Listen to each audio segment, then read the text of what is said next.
راديو إيرنا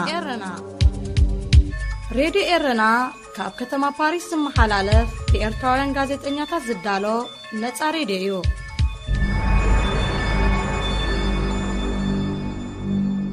سلام كبرى سمعتي لومي سولوس 17 تحدار كلتشان عسرانيو نزي كتيل زل حد ساعات مسانا حبيركم كتسنحو بخبري زعدمكم آمانيال قرمايه زينا كقدم لكم أرسات نو أبسن عفن كبابيان دبدب كبيد برات يقتلالو هاجراويت غانتا كوعس إيرترا زمت سمون أب تنزانيا كابزكايد قطمات سيكافة تحت 10 عامت انسحبا بريزيدنت يوغندا أب كل تግራይ ንዝካየድ ዘሎ ኩናት ንምሽምጋል ተበግሶ ወሲዱ ዝብል መግለጺ ጎጉይ ምዃኑ ካብ ወገን ኢትዮጵያ ተሰሚዑ راديو إيرنا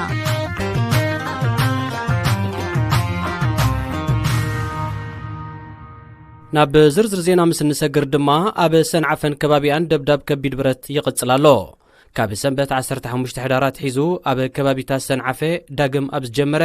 ጽዑቕ ደብዳብ ከቢድ ብረታት ሶኒ 16 ሕዳር እውን ከም ዝቐጸለ ምንጭታት ራድዮ ኤረና ኣረጋጊጾም ዝበዝሐቲ ደብዳብ ኣብ ከተማ ሰንዓፈ ጾቶራ ንዝተባለት ገዛውቲዩ ብዝያዳ ኣጥቂዑ ህዝቢ ተኸባቢ ካብቲ ዝውንጨፍ ዘሎ ከቢድ ብረታት ነብሱ ንምድሓን ኣብ ገቦ መጠራብ ዝርከብ በዓትታት እዩ ዝሕባእ ዘሎ ኣብቲ ናይ ትማል ደብዳብ ሓያሎ ዓድታት ስመጃናውን ቦምባታት ዓሊቦን እዩ እቲ ደብዳብ ብሶኒ 16 ሕዳር ወጋሕታ ድብድብ ኣብ ዝተባለት ዓድውን ቀጺሉ መብዛሕትኡ እቲ ካብ ትግራይ ዝውንጨፍ ዘሎ ከበድቲ ብረታት ኣብ ጎቦታትን ሰብ ይኹን ንብረት ኣብ ዘይብሉ ከባቢታትን ይዓልብ ምህላው ተፈሊጡሎ ዛጊት ኣብ ሰብ ይኹን ንብረት ዝበጽሐ ጉዳት ኣይተሓበረን ሃገራዊት ጋንታ ኩዕሶ እግሪ ኤርትራ ካብ 22 ሕዳር ጀሚሩ ክሳብ 6 ታሕሳስ ኣብ ታንዛንያ ከተማ ሩሻ ኣብ ዝካየድ ግጥማ ሴካፋ ትሕቲ 10 ዓመት ከም ዘይተሳተፍ ተፈሊጡ እዛ ሃገራዊት ጋንታ ካብዚያ ቀዲማ ክትሳተፍ ምዃና ተሓቢሩላ ዝነበረ ግጥም ከም ሰሓበት ብወገን ኤርትራ ዝተሓበረ ነገር እኳ እንተዘየለ ብሰንበት ኣብ ዝተዘርግሐ መደብ ግጥማት ግና ስም ኤርትራ የለን ኤርትራ ኣብ ጉጅለለ ምስ ብሩንዲ ደቡብ ሱዳንን ዩጋንዳንያ ተመዲባ ነይራ ምስ ኢትዮጵያ ሱዳንን ኬንያን ኣብ ጉጅለ ሕዝ ተመደበት ሩዋንዳውን ካብዚ ኣብ 2021 ኣብ ሞሪታንያ ዝካየድ ዋንጫ ኣፍሪቃ ትሕቲ 10 ዓመት ዘሕልፍ ናይ ዞባ ማእከላይን ምብራቕን ኣፍሪቃ መጻረይ ግጥማት ብፈቓዳ ተኣልያላ ፌደሬሽን ኩዕሶ እግሪ ሩዋንዳ ብዘውፅኦ መግለጺ ብሰንኪ ሕማም ኮሮና ቫይረስ ንንውሕ ዝበለ እዋን ተቋሪጹ ዝነበረ መስርሕ ምምሃርን ምስትምሃርን ይጅምር በምህላው ዝበዝሑ ተጻወትና ኸኣ ተምሃሮ ስለ ዝኾኑ ትምህርቶም ኣቋሪጾም ኣብዚ ጾታ ክሳተፉ ስለ ዘይክእሉ ምስ ሚኒስትር ትምህርቲ ብዝገበርናዮ ምርድዳእ ካብዚ ውድድር ስሒብና ኣለና ክብል ኣፍሊጡ ፌደሬሽን ኩዕሶ እግሪ ኤርትራ ግና ሃገራዊት ጋንታ ካብዚ ተሰሪዑላ ዝነበረ ዞባዊ ግጥም ዝህቦ ኸረትሉ ምኽንያት ኣይገለጸን ኤርትራ ኣብቲ ካብ 13 ክሳብ 28 ታሕሳስ ኣብ ሩዋንዳ ክካየድ ተመዲቡ ዘሎ ናይ ትሕቲ 17 ዓመት ግጥማት ሴካፋውን ክትሳተፍ ድያ ክትበኩር ዛጊት ኣይተፈልጠን ብዕድማ ተጻወቲ ጉንን ስም ዘለዋ ሃገራዊት ጋንታ ኩዕሶ እግሪ ኤርትራ ኣብ ዝገሸቶ ሃገር ተዓዊታ ዶ ወይ ተሳዒራ ካብ ዝብል ንላዕሊ ክንደይ ተጻወታ ዕቑባ ንምሕታት ተሪፎም ዝብል ጉዳይ ብዝያዳ ይዛርብ ፕሬዝደንት ዩጋንዳ ኣብ መንጎ መንግስቲ ኢትዮጵያን ክልል ትግራይን ንምሽምጋል ተበግሶ ክወስድ እዩ ዝብል መግለጺ ጉጉይ ምዃኑ ብወገን መንግስቲ ኢትዮጵያ ይስማዓሎ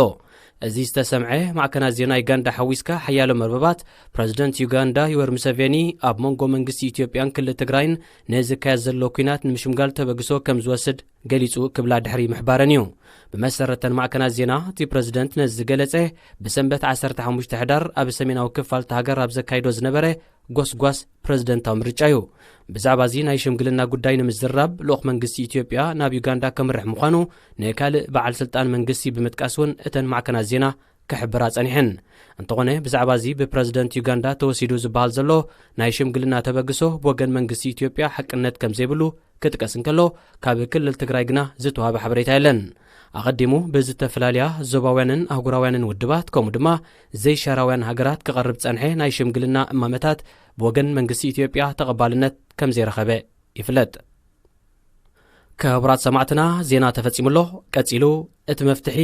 ነቲ ዕቡድ ተናኻሲ ኸልቢ ርእሱ ረጊጽካ ጸጥ ምባል እዩ ብዝብል ኣርእስቲ ብፍጹም ይዕብዮ ካብ ዓባይ ብሪጣንያ ዝተላእከ ርእይቶ ከነቕርበልኩም ኢና ደጊመ ምክታልኩም ክትቅጽሉ ዕድም راديو إيرنا راديو إيرنا كاب كتما باريس محلالف لإرتوارن غازت إنياتا زدالو نتسا راديو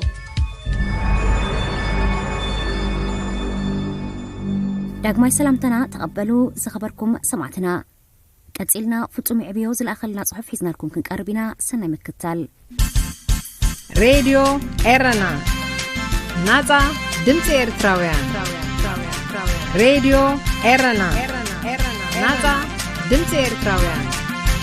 وعلى سلام أبي أحمد علن إسياسن نحاتير جزء دخون زبل فتير وزن برس سمعت كديفكا جزء كي وسده زي قدس على مازل لو مسار الكيدان كلتي أم راح تمخانو رد ينيرو إذا حجيته واللي عزلو كينات وتسيد نايت سلمات تقول بيبكا استعت وخيدانيو إسياسن أبين نزوت إنه موزت أنحو وجه مسوحاتن هزب تجراين بملكة عمونجو بهير محران تجراين سلعلة ناي بهير جدش تمثيلكا نمولعو لنوح جزء سرحو لساني حميم نأبنت باستفلالي عطوقات قبل على تولادهم حرا يكبرون زنبرو قتلتات بقطع يكون بتزواوري مستقتلت سم هو حد كم زل على الكبر سانيحو بوزحات بقى محروز وننا مرخبي مع كناتن محبراو مرخبيتاتن تلعال زي سمعنا يتسأل قوسقوسات كم زقبرات جيرو بسما بالعليكم زور زلو نايزر امد قعتيك تكالخلو برت قعدكو خكبر سانيحو أبقون نخمر لنا نمسمع إسياس أبقون در مقابرة بحقو بتيحو بتوسقي أبسنا سرعات قبرتهم بفتنة مفنك لمنقس تقتلهم استبهلو لعلوت حلفتم حرا لو خقدت تساتيفو زياتو من كالوتن كونيلكا نعم حرا أبقونهم نمسلاف تتأملهم ميلاتاتهم بقدمون تولادهم حرا أبلعلحو حات لنعود سألئتن حواميو إسياسن أبن نزيهم مزميزمو كابتم كلتك عند مغنياتات سألئم حرا أبلعلحو حات حدا نيرتراك تكنسألت قبرو هو حاتيهم زبل وبيرديتيو حجون انتقنا عصبات عند بولو كامون بها يقارصون اتكالاي حوحات فرارلاو منقس دحر مسراتهم اتنويح عمتات البوليتيكا إثيوبيا زنبرهم عبلالنت بمبقعون نابونا مملاس تقلوت أبيب كوينوس لسترأيو منيو تولادو أمحرا إثيوبيا نزبل سيامي هاجرومن أرثوذكس هايمانوتو من مسبيهروما تحيزوم يرئيوون لعلكالوت نعناي بتصحنان زبل امنت اللوم نأنجم امرا زوكينات بزملكات اتعبلالي الردادقة علم حوحات هبلع لسمينا وإزبز وصدو سقوم تتباريعو زبليو كمزيز تبهلا إز مخنيات نمسحب نتانا مجمع رقاتا خوينو خوني خيليو أقدم كاغن كاب جزينا بجزي نهروم زو السخو نابو جزي دفافقو من لوات كالات بغلتي وغنات كسموع تاني حميوم بحاف الشا فدرال سراويت بفلايك نايت أبوشت تقرايز عسكرة سمينا وإزبرقاتي أبزم السحاب انتاي كخونيو زبل اتزعبه يحتوينيرو فدرال سراويت إثيوبيا بتولادو استفلالي بهيرات سقمن بزحات لعلوت حلفت تولادو تجراين أورومون زنبرو بمخانو نسرعات أبي مدقاف قريفهم ما كلاي مرقت خوصلون وطري أبزل على درجان تبتيحون سلطان معلوم تقوطات إيروم ناشق قرمان قستيك وأمو يخوليوم زبل قلت تبتات نيرو لعلوت حلفتي فدرال سراويت أبقون أبناي مخان مرقت مسوسو دقن تسفات رايكون تاريفو سميناو إزي 700 إثيوبيا سراويتن زبس حاوت هادراو عدقن نايت هاجر زحازة نيرو إسياسن أبن نزي سراويت أبقونهم كقبرون كتقاملون يسرحو من بارم يقمات بتوسخي مستقرايا بزداو بمريت كل محرا نخلت سلسة صمون بس حزن لو سراويت كأكبو ترأيميهم أب كمزي زعمسلو كنتاتي خاقون زقل هو حات كي تقدمو بحاجستو لادو تقراين أورومون قال قروبنا بإرترا زأتو وقديفكا نزعابي كفال سراويتن أطوارن إزيك وأطورو زخالو إذن حوحات عابي عوتن رفتان فتير اللوميو سلازي وق نايقزي حتو تزي كوينو ايتر فنيوز بالامنة كوان تنبرا سرعات أبين إسياسن نتوم قلتا أيموم زنبرو أقلات سميناو إزن محقازن نتي أبتحت حوحات سوء على أطوار أنصاروم كيو على نمبرعانون أقدموم نابوقاتيوم كخوني خوليوم زبلتن تانلو إذا كوينات زي أمونغو تقايموم نبرخاز أتو عمستن منقستن زقبر كوينات هيكونن درون رئو خمزلنا أمونغو منقستات زقبر كوينات ملك حيزلو أب كل الأمحرة أب بهردارن غوندرن زلو معسكر حيل أيرن سراويتن إثيوبيا غيترفة علامة ميسايلات هو حد كوينو هزبن من السياتن تقراي نستقبر اللوز أو عيد كتاب تقبلو ببسحي عالتقالو من لعلوا إيد حزو إيوات زبل تزي كوينو تجميرو زلو كينات سعرن زلو يمثلن بهاللغ زكايد زلو وقس لزخونة أو زيدا ماون أعناون كخون زل على تخلو اللوو من الباتون كم تبوزو حسك فتوم زقلتو إذا حجي أبكرت عالمنا إثيوبيا تبهيلات فلت هاجر داقماي تمليسا كم زلاتو الترأيو اللقزي كبقع تقولو تاتالو راديو إيرنا ناتا دمتي إرتراويان راديو إيرنا ناتا دمتي إرتراويان ክሳብ ሕጂ ብመራኸቢ ማዕከናት ዓለም ዝመሓላለፍ ዘሎ ሓበሬታታት ምስ ንርኢ ብጀካቲብ መንግስቲ ትራምፕ ዝተወስደ ኣብ ዓሚቕ ኣፍልጦት ጉዳይ ዘይተመስረተ መግለጺ ኣብይ ኣሕመድ ዓብይ ናይ ህዝባዊ ርክባት ስዕረት ኣጋጢምዎ ኣሎ። ዓበይቲ መራኸቢታት ዓለምና ንሽልማት ኖቤል ኣብይ ኣሕመድ ምስ ዝውግእ ኣተሓሒዘን ብዙሕ ይብላ ኣለዋ። ኣብይ ብማሕበረሰብ ዓለም ዝግበረሉ ዘሎ ተደጋጋሚ ጻውዒት ሰላም እውን ይነጽግ ኣሎ።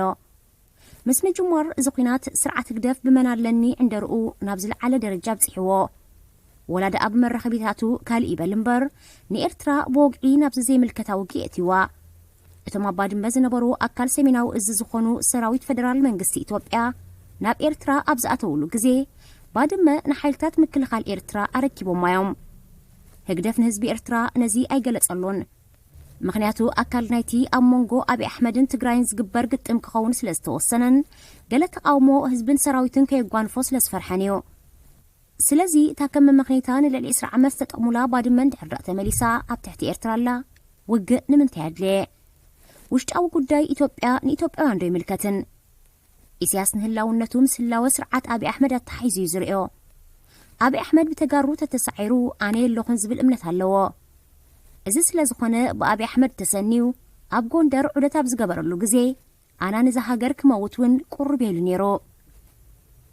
በዚ ሕጂ ተወሊዑ ዘሎ ኩናትን ምትእታው ህግደፍን ኣብ ስደት ኣብ ትግራይ ዘለው ልዕሊ 100,000 ኤርትራውያን ኣብ ውሽጢ ኤርትራ ዘሎ ህዝብን ናብ ሓደጋ ተቃሊዑ ኣሎ። ኣብ ማዓስከራት ኤርትራውያን ዝነጥፉ ትካላት ረድኤት ዓለም እዚ ኩናት ካብ ስርሖም ፀገም ፈጢሩሎም ከም ዘሎ ይገልጹ ኣለዉ። ውግእ ናብ ከባቢኦም ምስ ዝጽጋዕ ሳዕቤኑ ዝኸፍአ ክኸውን ይኽእል። ኣብ ውሽጢ ኤርትራ ኣብ ከባቢ ዛላንበሳን ሰንዓፈን ዘሎ ዓድታት ድሮ ኣደዳ ምፍንቓል ኮይኑ ክኸውን ከም ዝኽእል ይግመት። ኣብ ኣስመራ ዝዓለበ ሚሳይላት እውን ውፅኢት ዕንደራት ስርዓት እዩ። ኣብይን ኢሳያስን ነዚ ኩናት ደፊኦም ክዕወትሉ ምስ ዘይክእሉ ሓደ ክገብርዎ ዝፍትኑ ነገር ንትግራይ ምስ ሱዳን ይኹን ምስ ካልእ ክፋል ኢትዮጵያ ከም ዘይትረኸብ ጌርካ ምዕፃው እዩ። ብተወሳኺ ጻውዒት ውድብ ሕብራት ሃገራት ንምኽፋት ነፃ መተሓላለፊ ኮሪደር ንረድኤት ኣብይ ኣሕመድ ክፍቀድ ዘለዎ ተኽእሎ ትሕትዮ። እዚታት ንተጋሩ ናይ ሞትን ሕየትን እዩ። ስለዚ ህወሓት መስተንፈሲ ንምርካብ ዘለዎም ዓቕሚ ኩሉ ኣዋሃሂዶም ከቢድ ፀረ መጥቃዕቲ ክገብሩ ምዃኖም ርድኡ እዩ። ህወሓት ነዊሕ ደፊኦም ናብ ማእከል ኢትዮጵያ ንምእታው ተኽእሎ ዘሎ ይመስልን። ኣብዚ ከምዚ ዝኣመሰለ ኩነታት ሃገርና ኤርትራ ማእከል ዓውዲ ኩናት ናይቲ ኣብ ኢትዮጵያ ዘሎ ውግእ ሓድሕድ ክትከውን ተኽእሎ ኣሎ። ብተወሳኺ መራሕቲ ህወሓት ኣብ ዝተፈላለየ ኣጋጣሚታት ኢሳያስ ውግእ ምስ ዝኸፍተልና ከም ቀደም ኣይኮነን ወይ ንሕና ወይ ንሱ ክኸውን እዩ ዘስምዕ መደረታት ክገብሩ ጸኒሖም ኣለዉ። ፈቲና ከይፈተና ዕንደራ ስርዓት ግደፍ ንሃገርና ኣካል ውግእ ሓድሕድ ኢትዮጵያ ገይርዋ ኣሎ። ኣይምልከተናን እዩ ንብለሉ ምክንያት የለን። ሕጂ እውን እንተኾነ ኣብ ልዕሊ ህዝብን ሃገርን ክስዕብ ዝኽእል ሞትን ዕንወትን ደው ከብለሉ ዝኽእል ኣጋጣሚታት ኣሎ። ኣብ ወፃኢ ዝርከቡ ኤርትራውያን ኣይፋል ንውግእ ኣይፋል ንኢድ ምትእታው ዝብል ጻውዒትን ጎስጓሳትን ናብ ስርዓት ግደፍ ህዝብን ሓይልታት ምክልኻል ኤርትራን ከሕልፉ ጸኒሖም ኣለዉ። ኣዘዝቲ ሓይልታት ምክልኻል ኤርትራ ውግእ ደው ከም ዝብልን ኢሳያስ ኢዱ ኣኪቡ ኮፍ ክብልን ተባዕ ስጉምቲ ክወስዱ ይግባእ። እዚ ንኢትዮጵያውያን ይምልከት ክብሉ ክኽእሉ ኣለዎም። ህዝቢ ኤርትራውን ዕሸላት ደቁ ኣብ ዘይምልከቶም ውግኣትዮም ክጥበሱ ስቒሉ ክዕዘባ ይግባእን። ካብ ሞትን ምብታንን ደቁ ንላዕሊ ዝመፀ የብሎን። ሓቢሩ ዓዊሉ እምቢ ኣኽለና ክብል ኣለዎ። ኣይሙት ኣይስሩር ኮንካ ምንባር የብቅዕ ክብል ኣለዎ። ድሕሪ ሕጂ ምስ ጉርባ ብትና ሰላምን ፍቕርን እንተዘይኮይኑ ውግእን ምትፍናንን ይትረፈና ኢሉ ድምፁ ከስምዕ ይግባእ። ካልእ ብፍላይ ኣዘዝቲ ሓይልታት ምክልኻል ኤርትራ ከስተፍልሉ ዘለዎም ነገር እውን ኣሎ። ኢሳያስ ከምቲ ትፅቢት ዝተገብረሉ ብስም ውግእ ምስ ወያነ ንኤርትራ ብሰራዊት ኣምሓራ ይዕለቕሊቕዋ ኣሎ። ድሌት ኢሳያስ ብስም ቁጠባዊ ምውሃድ ንኤርትራ ኣብ ትሕቲ ኢትዮጵያ ምእታው እዩ። ጽባሕ ንኮ እንተቐሲኑ ድሌቱን ምትግባሩ ክቃወሙ ይኽእሉ እዮም ዝበሎም ኣዘዝቲ ሰራዊትን ትካላት ፀጥታን ብጅምላ ከጥፍእ ምዃኑ ምርዳእ የድሊ። ስለዚ ነፀይዋ ሞተት ሓረድዋ ሞተት እዩ ነገር እሞ ንህዝቦምን ሰራዊቶምን ኣብ ጎኖም ገይሮም ይኣክል ክብሉ ይግባእ። ዝተገብረ ጻውዒትን ጸቕጥን ሰማዓ ምስ ዝስእን ግን እቲ እንኮም መዋፅኦ ካብ ንሃገርና ዘንጸላልዋ ዘሎ ሓደጋ ነቲ ዝነብሕ ዘሎ ተናኻሲ ኸልቢ ርእሱ ረጊጽካ ጸጥ ከም ዝብል ምግባር እዩ። ፍጹም ይዕብዮ። ሬድዮ ኤረና ሬድዮ ኤረና ካብ ከተማ ፓሪስ ዝመሓላለፍ ብኤርትራውያን ጋዜጠኛታት ዝዳሎ ነፃ ሬድዮ እዩ።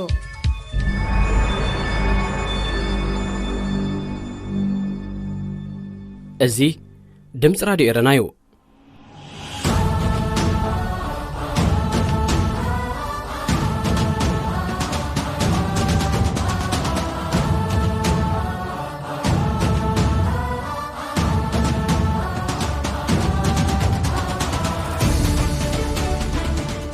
ሰላም ዝኸበርኩም ኣፍቃር ስፖርት ኣብ ናይ ሎሚ ሰሉስ 17 ሕዳር 2020 መደብና ዝተፈላለየ ሓበሬታውን ኣዘናይን ስፖርታዊ ትሕዝቶታት ሒዝናልኩም ቀሪብና ኣለና። ከም ወትሩ ብከታልኩም ብኽብሪ ንዕድም።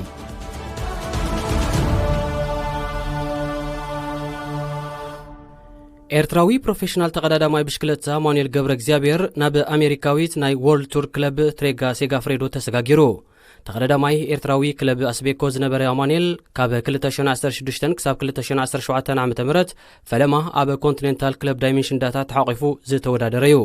ካብ 2018 ንድሓር ድማ ክሳብ ሎሚ 3 ዓመታት ብደረጃ ፕሮፌሽናል ምዛ ስማ ናብ ኒፖን ቴሌግራፍ ኤን ቴሌፎን ማለት ኤንቲቲ ዝቐይረት ናይ ወርልድ ቱር ክለብ ዳይሜንሽን ዳታ ክቀዳደም ጸኒሑ። ሕጂ ድማ ኣትይዎ ብዘሎ ውዕል መሰረት ካብ ዝመጽእ ወርሒ ጥሪ ኣትሒዙ ክሳብ መወዳእታ 2022 ምስ ሓዳስ ክለቡ ትሬክ ሴጋፍሬዶ ን2 ዓመታት ክስለፍ እዩ። ብሰንኪ ዋሕዲ ምወላ ኣብ ድርኩኺት ምፍራስ ካብ ዘላ ክለብ ኤንቲቲ ወፂኡ ናብ ክለብ ትሬክ ሴጋፍሬዶ ዝተጸንበረ ኣማኑኤል ነዚ ዝረኸቡ ዕድል ኣመልኪቱ ኣብ ዝሃቦ ቃል ንዓይ እዚ ዕድል እዚ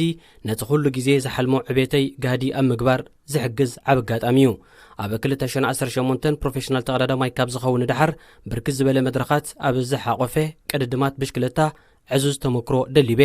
ሕጂ ድማ ቀዳማይ ሸቶይ ኣብዚ ተጻዋርነትን ምጽማምን ዝሓትት ውድድራት ብፍላይካ ኣብ ግራንድ ቱር ብዝያዳ ንኽመሓየሽ ወይ ንኽዓብዩ ኣብ ጎኒ ከም ቪንቸንዞ ኒባሊ ዝኣመሰሉ ሱሙያት ናይ ዓለምና ተቐዳዳምቲ ኮይነ ንኽወዳደር ኣመና ተሃንጢ ኣለኹ። ምዞም ሓደስቲ ደቂ ጋንታይ ክሳብ ዝራኸብ ዓቕሊ ዝገብር ኣይመስለንን ብምባል ኣመና ሕጉስ ምዃኑን ህንጡይነት ሕዲሩ ከም ዘሎን ገሊጹ። ኣሰልጣኒ ክለብ ትሬክ ሴጋፍሬዶ ሉካ ጉዌርቸሊና ቦገኑ ኣማኑኤል ከምቲ ንሕና ንብህጎ መለለይ ረኳሒታት ዝውንን ተጻዋታይ ኮይኑ ከነወፍረሉ ንኽእል ዘተኣማምን መንእሰይ ሓኳር እዩ። ድሮ ብቑዕ ተቐዳዳማይ እኳ እንተኾነ ብዝያዳ ድማ ክዓብን ጽቡቕ ክስጉምን እዩ ኢልና ንኣምን። ኣብ ኣማኑኤል ዕቑር ዓቕሚ ከም ዘሎ ኣስተውዒልና ኣለና። ምስኡ ኮይና ብሓባር ንምስራሕ ከዓ ነዚ ዓቕሚ እዚ ንኸነውጾ ክንሕግዞ ንትስፎ ንኣርሓታት ተቐዳደምትና ኣብ ዓቐበት ኣብ ምድጋፍ ኣገዳሲ ጸጋ ናይ ዛጋንታ ክኸውን እዩ ብምባል ንዓቕምን ብቕዓትን ናይ ኣማኑኤል ገሊጹ። ክለብ ትሬክ ሴጋፍሬዶ ብዘይካ ኣማኑኤል ንኢጣልያዊ አንቶኒዮ ቲበሪን ንኖርዌዣዊ ማቲያስ ዮንሰንን እውን ኣብ ሕቑፋ የትያቶም ኣላ። ብቕጽል ስም ተዓዋቲ ውድድራት ግራንድ ቱር ጂሮ ዲ ኢጣልያን ቱር ዲ ፍራንስን ዝነበረ ኢጣልያዊ ነፍሴር ማርኮ ፓንታኒ ዝጽዋዕ ወዲ 26 ዓመት ኣማኑኤል 2 ግዜ ኣብ ጂሮ ዲ ኢጣልያ 2 እዋናት ድማ ኣብ ቮልታ ቺክሊስታ እስጳኛ ብሓፈሻ ኣብ 4 ውድድራት ግራንድ ቱር ኣብ ርእሲ ምስታፉ ኣብ 5 መድረኻት ናይ ዝውድድር ምስ ቀዳሞት 10 ተወዳደርቲ ክኣቱ ዝኽኣለ ነካስ ተቐዳዳማ እዩ። ብደረጃ ሃገርን ኣህጉራውን ረዘንተ ዓወታት ዘመዝገበ ኣማኑኤል ሻምፒዮን ውድድር ጽርግያ ኤርትራ 2014 ሻምፒዮን ውድድር ክሮኖሜተር ኤርትራ 2019 ከምኡውን ሻምፒዮን ውድድር ጽርግያ ኣፍሪቃ 2018 እዩ። ሃገራዊት ጋንታ ኩዕሶ እግሪ ኤርትራ ትሕቲ 10 ዓመት ካብቲ ዝመጽእ ሰንበት 22 ሕዳር ጀሚሩ ክሳብ 6 ታሕሳስ ኣብ ኣሩሻ ታንዛንያ ዝሰላሰል ናይ ማሕበር ኩዕሶ እግሪ ምብራቕን ማእከላይን ኣፍሪቃ ማለት ሴካፋ ትሕቲ 10 ዓመት ውድድር ኣንሳሒባ። ኣብ ጉጅለለ ምስ ሃገራት ብሩንዲ፣ ደቡብ ሱዳንን ዩጋንዳን ተደላዲላ ዝነበረት ኤርትራ ካብዚ ዝተጠቕሰ ውድድራት ከም ዝበኾረት ብወግዒ ኣብ ማዕከን ዜና እኳ እንተዘይተሓበረ ኣብቲ ብቕድሚ ትማሊ ሰንበት ዝተዘርግሐ ዕለታትን ኣስማትን ተጋጠምትን ናይቲ ውድድር ዝሓዘለ ፕሮግራምን ግን ስማ ኣይኣተወን። ካብዚ ናብቲ ኣብ 2021 ኣብ ሞሪታንያ ዝካየድ ዋንጫ ኣፍሪቃ ትሕቲ 10 ዓመት እውን ዘሕልፍ ውድድር ሴካፋ ብዘይካ ኤርትራ ኣብ ጉጅለሐ ምስ ኢትዮጵያ፣ ኬንያን ሱዳንን ተመዲባ ዝጸንሐት ሩዋንዳ እውን ብገዛእ ፈቓዳ ተኣልያላ። ፌደሬሽን ኩዕሶ እግሪ ሩዋንዳ ብሰንኪ ሕማም ኮሮና ቫይረስ ንንውሕ ዝበለ እዋን ተቋሪጹ ዝነበረ መስርሕ ምስትምሃር ይጅምር ብምህላው ዝበዝሑ ተጻወትና ከዓ ተምሃሮ ስለ ዝኾኑ ትምህርቶም ኣቋሪጾም ኣብ ፀወታ ክሳተፉ ስለ ዘይክእሉ ምስ ሚኒስትር ትምህርቲ ድሕሪ ዝገበርናዮ ዘተ ካብዚ ውድድር አንሳሒብና ኣለና ብምባል ወግዓዊ መግለጺ ኣውፅዩ። ካብ 13 ክሳብ 28 ታሕሳስ ሴካፋ ኣብ ሩዋንዳ ተመሳሳሊ ናይ ትሕቲ 17 ዓመት ውድድር ንኽግበር መደብ ሒዙ ከም ዘሎ ዝፍለጥ ኮይኑ ኣብዚ ግጥማት ንምስታፍ ተጻወታ ከም እትልእኽ ሓቢራ ዝነበረት ኤርትራ ካብዚ ውድድር እውን ክትበኩር ድያ ዋላ ኣይፋል ኣይተገልጸን። ኣብ ዝሓለፈ ክልተ ቅነ ብራዚላውያት ቃዓይ ክለብ ፓሪስ ሳን ዠርማ ኔይማር ኣብ ማዕከን ማሕበራዊ ሚድያ ቀጥታዊ ቪድዮ ትዊች ንሰዓብቱ እናዘናግዕን ከሎ ወዲ ሃገሩን ኣጥቃዓይ ኤቨርተን ዝኾነ ሪቻርልሰን ከም ዝደወለሉን ንሱ ድማ ንቁፅሪ ሪቻርልሰን ንደገፍቱ ቃልዕ ከም ዘውፅኦን ድሕሪ እዚ ከዓ ቻርልሰን ኣቐዲሙን እስጳኛዊ ኣካፋሊ ክለብ ሊቨርፑል ቲያጎ ኣልካንተራ ብሕማቕ ኣገባብ ብምእታው ኣውሪድዎ ብዝነበረ መጉዳእቲ ተቐይሞሙሉ ዝነበሩ ደገፍቲ ሊቨርፑልን ካልኦትን ነዚ ቁፅሪ ብምውሳድ ኣብ ውሽጢ 5 ደቓይቕ ልዕሊ 10,000 ናይ መፈራርሕን ካልእን መልእኽታት ንቻርልሰን ከም ዝለኣኽሉ ሓቢርናኩም ነርና። ከም ውፅኢት ናይዚ ከዓ ኔይማር ንሕግታት ብሕታውነት ማሕበራዊ ሚድያ ትዊች ብምግሃሱ ንሓደ ሰሙን ካብ ማዕከን ቀጥታዊ ቪድዮ ተኣጊድሎ። بمسرة حقاقات بحتاونت وي سترت محبراو ميديا تويتش حدا تقلقالي نت مدرخ تتقيمو نولك أو حبريتا حدا قلسب نابكالو سبات كسقاقرو آي فكادنيو نيمار نت مقطعتي عملكيتو بعلو أب محبراو ميديا تويتر بفيديو نابتي أب تقاوز نبر ريتشارلسون إنا ملكته أبزا محلالو فملغتي بسنكي بومبو ريتشارلسون مخانيو تويتش نخيتكم شوعتا معلتات تخلكي للغو إلو ኣብ ዝሓለፈ ዓመት ወርሒ ታሕሳስ ዝተቐልቀለ ሕማም ኮሮና ቫይረስ ብቕፅበት ኣብ ኣዋርሕ ናብ መላእ ዓለምና ድሕሪ ምስፍሕፍሑ ኩለን ሃገራት ንለበዳ ናይዚ ቫይረስ ንምግታእ ምስ ኩነታትን ብዝኸይድ መንገዲ ዝተፈላለየ መምርሒታትን ሕጋጋትን ኣሰራርሓታት ኣተኣታቲነን። ኣብ ሃገራት ኤውሮጳ ካብ ዝተኣታተወ ናይ ኣሰራርሓ መምርሒታት ሓደ ንዓውዲ ኩዕሶ እግሪ ዝምልከት እዩ። بمسرت حدا كابتي ممرحيتات هاجراوين جانتات محزنتاو يخون وددراو قطمات قدم مكيادن أبالاتن مرمرا كوفيد 19 نخجبرو يقدر يوم أبزي زحلف سمون هاجرات أوروبا قطمات متصارين وانش ايرو كلتشان عسران صوتات وانشا يوف نيشنز ليج كمون محزنتاو قطمات كسلاسلا غنين حدا كابز قطمات كا أب مونغو هاجراوين جانتات تركن كوريشيان استخاده سلسته بسلسته استفتصمه محزنتاو صوتايو نكروشيا كم حلقة جانتا خوينو نابز قطم مريحوا زاتوه تخلقلاي كلب بيشكتاش دوماغوي فيدايو إذا تخلقلايك ساب عرفتي دحري مصواتو أبكالا إبرجن نام ميدا أي تملسن زي ما ملسيو مخنيات دمه بموجداتي ويكا بقولت بقعد زي كونس بكورونا فيروس 3000 أبالات هاجرايت جانتا كروشيا نزقطم دلوات نمخان أقدمو مرمرا تغير لهم كان تنبره كساب تصوتا جمرجن وتصيتهم أي فلتون بزم مخنيات كا وتصيت زي بصحو فيدا مس فيروسون 45 دقائق أنصار تركي قتيمو فيدا نز فيروس زي نخندي دقانتون مقاتمتون أما حلالي فلوم يقون زاقيت زت تحبر نجر يلن أب تصوتا كعس أجري أما أكل ميدا من السحاب أجرجر ويكا هوكت كجات من كله دانيان تحققستن يوم زت هذا دوو أصلت أنت يخون كالو تتصوتن نوساني دانيا بمقام كاب منبر تغيير تنسيوم كعجرجرون كلوخا أتي بغرباب تقوم زلو رابع دانيايو زرقا قوم يخون منبر رابع دانيا نحلاف الناتو زنجعو ننجر أب كندي زت هذا بعلو أكالت نجر كوينون استفترة نوسكولي أقواهرو بالبال كبلو أنت تعزوبخي أنت مبالكم زحلف حموسيو هاجراوين جانتات غانان سودانن قدامي اغري قطم نمصاري وانچ افريكا اكايدن نيرن ابت صوتاغا اب مبل 36 دقائق اتقاي سودان عبد الرحمن اب كل فصم قلع بتخالخلاي غانا تدفي وديقو دانيا استفصم بدل يلن يلو سلازامنه صوتا نخصل ملكت غبرن كلو اسلطان سودان فرنساوي هوبرت فولودغن مستقير تصاوتون تحغاغستون فصم قلع يغبانايو إلهم هون نابلو كاب منبروم تنسو أبلات هاجرايت جانتا سودان كلهم بمتسوم رابع دانيا نبينو كدارقوم زخلاي نبرن سلازخونخا دانياون صوتا قواريصو مسناي مسمر تحغاغازيو تحوسهم أب كم زهموت رابع دانيا أب كند هد إلو نجر زتهداد إيديو كعوس مريصو نودي سوسان حدن عمت أسلطان فيلود كا بإيدو دفيو أب مريت كم زقلابت قبرو فيلود كم نيمار ويدما سوارز نودا دقو كوانتا غاننو اتي بحلافنتن بتنققن كواسا زنبرو رابع دانيا جن ندادي بمسناس نتي تفتيور زنبره هوكت سلا قالقال زبلو كاب وقسان تحتاتنتن زملت اي مسلن فدريشن كوعس اجر سودان ون درو قبل الترابع دانيا سقومتي نخوسد طرعنو ناب كونفدريشن كوعس اجر افريكا مالت كاف ليخلو ابتعلتي اتقاي سوان سيتي اندري ايو بزمزغبن كلته شوتات غانا كلته ببادو تعويتا إنجليزاوي هاري ريدناب أب أوان سنتو كما كفافال خوينو ماليا كلابات ويست هامن بورنماوزن لبيسو تتصاويتو دحيرو دما نكلابات بورنماوز ساوزامبتون ويست هام بورتماوز توتنهام كيو بي ار برمنغهام سيتن هاجرايت غانتا يوردانوسن أسلتينو ኣብ 2017 ካብ ስራሕ ስልጠና ዝተሰናበተ ሬድናፕ ኣብ ዓመተ ስፖርት 2007-2008 ንክለብ ፖርትስማውዝ ዋንጫ ኤፍ ኤ ክዕትራን ከሎ ድሕሪ 2 ዓመታት ድማ ንክለብ ቶተንሃም ናብ ውድድር ሻምፒዮንስ ሊግ ኤውሮጳ ኣሰጋጊርዋ ከም ዓስቢ ናይ ዝኻ ናይቲ ዓመቲ ዝበለጸ ኣሰልጣኒ ፕሪምየር ሊግ ተሰይሙ እዚ ወላዲኡ ንኣካፋሊ ሊቨርፑል ዝነበረን ኣብዚ እዋን እዚ ድማ ኣብ መደበር ቴሌቪዥን ስካይ ስፖርት ከም ተንታኒ ጸወታ ኩዕሶ እግሪ ዝዓይ ዘሎ ጂሚ ሬድናፕ ዝኾነ ወዲ 73 ዓመት ሽማግለ ኣብ ስራሕ ምስልጣን 34 ዓመታት ዝተሞክረ እዩ ተጻወቲ ምስ ሓንቲ ሓዳስ ክለብ ውዕል ከኣቱን ከለው ዝተፈላለየ ጠለባት ከም ዘቕርቡ ዝፍለጥ ኮይኑ ሬድናፕ ከዓ ሓደ እዋን ንዘጓነፎ ተረኽቦ ኣብ ዘዘንተወሉ ካብ ዕለታት ሓደ መዓልቲ ሓደ ተጻወታ ያፈሪመ ሓያል ተጻወታ እዩ ኣብ ኩሉ ጉዳያት ከዓ ተሰማዕሚና ተወሳኺ ሓደ ነገር ግንደልዩ ንነፍሲ ወከፍ ዘእትወ ጎል ተወሳኺ ናይ ገንዘብ ጉንዖ ማለት መቕሽሽ ክውሃቦ ጠሊቡ ኣትከዓይ ድማ እዩ ኣነ ድማ ስማዕስከ ሰሙናዊ 50,000 ደሞዝ ክንከፍለካ ዝተሰማምዓና ጎል ንኸትስሕተልና ድዩ ኢለ ንሕቱ ብሕቶ መሊሰሉ ብምባል ነገሩ ነገር ዘይሓፍር ድሙስ እገለ ስሙ ከም ዝኾነ ገሊጹ ደቂ ሰባት ብሓዘን ጥራይ ዘይኮነ ብምሒር ሓጎስውን ንብዓት ይስዕሮም እዩ ኣብ ስፖርት ከዓ ገለ ኣብ ግጥም ፍጻሜ ተሳዒሮም ዋንጫ ብምስኣኖም ጉህዮም ክነብዑ ገለ ከዓ ዋንጫ ዓቲሮም ብባህታ ተደፋኒቖም ክነብዑ ብዙሕ እዋን ተራእዩ ጋንቱ ኣብ ክልተ ተኸታተልቲ ግጥማት ማዕረብ ሙፃእ ጥራይ ብሓጎስ ንብዓቱ ዘውሓዘ ተጻወታ ይውን ኣሎ እንተበልናኩም ከ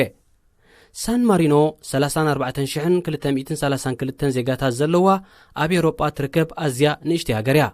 ኣብ ዓውዲ ኩዕሶ እግሪ ድማ ኣብ ዓለም እታ ዘሓመቐት ጋንታ ተባሂላ ትፍለጥ ሳን ማሪኖ ካብ 1990 ዓመተ ምህረት ጀሚራ ብወግዒ ብደረጃ ሃገራዊት ጋንታ ካብ እትቐውም እንድሓር ክሳብ ሎሚ 173 ኣህጉራውን ምሕዝነታውን ግጥማት ኣካይዳላ ኣብ ሙሉእ ታሪኻ ድማ ሓንሳብ ጥራይ ተዓዊታ እዚ ዓወት እውን ኣብ ምሕዝነታዊ ግጥም ዝረኸበቶ ኮይኑ ኣብ ወርሒ መያዝያ 2004 ንሊቸንስታይን 1-0 ዝሰዓረትሉ ጸወታ እዩ ዓበይቲ ሃገራት ኤውሮጳ ምስ ሃገራዊት ጋንታ ክገጥማን ከለዋ ብዕልቢ ዘይብሉ ሸቶታት ፌስቲቫል ጎላት ከብዕላ ንቡር ኮይኑ ሓደ እዋን ብጀርመን 13-0 ተዳሂኻ ነይራ ኣብ ውድድር ኔሽንስ ሊግ ኣብ ምስታፍ እትርከብ ሳን ማሪኖ ኣብ ዝሓለፈ ወርሒ ጥቅምቲ ምስ ሊቸንስታይን 0-0 ክትፈላለግ ከላ ብቐዳም ድማ ምስ ጂብራልታር ብተመሳሳሊ ውፅኢት ማዕረብ ሙፃእ 2 ነጥቢ ኣዋህሊላ እዚ ውፅኢት ነታ ኣብ ናይ ኩዕሶ እግሪ መዋእላ ወትሩ መርወይ ጽምኢ ጎላት ካልኦት ጋንታታት ኮይና ከተጓዓዝ ጸንሐትን ኣብ ክልተ ተኸታተልቲ ግጥማት ከዓ ማዕረ ወፅያ ዘይትፈልጥን ሳን ማሪኖ ተኣምራታዊ ፍረዩ ስለ ዝኾነ ድማ ተኸላኸላይ ጋንታ ዳንተ ሮሲ